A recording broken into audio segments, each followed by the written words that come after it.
දැන් මගෙන් ඉගෙනගත්ත දරුවෝ මේ කොහේ ඉන්නවද මොන තනතුරු දරනවද මේ මොන ආකාරයෙන් කටයුතු කරනවද කියලා සමහර විට දැනගන්න පුළුවන් වෙන්නේ සමාජය තුළ ඇත්තටම මේ මුණ ගැහෙන එක අවස්ථා.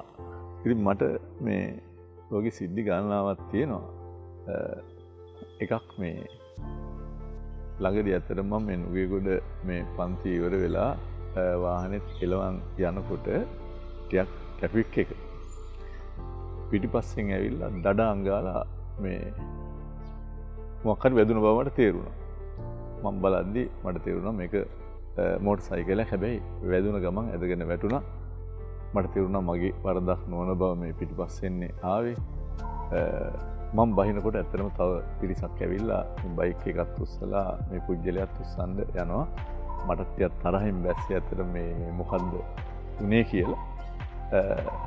බලද්දි මම ඇත්තටම අතින් අල්ලලා නැගිටවන්න යද්දිම ඔව් කියනවා මං සර්ගෙන් ඉගෙන ගත්ත ගෝලෙක් සර් සෝරි කියලා. මට ඇත්තටම හිත උණු වෙලා ගියා.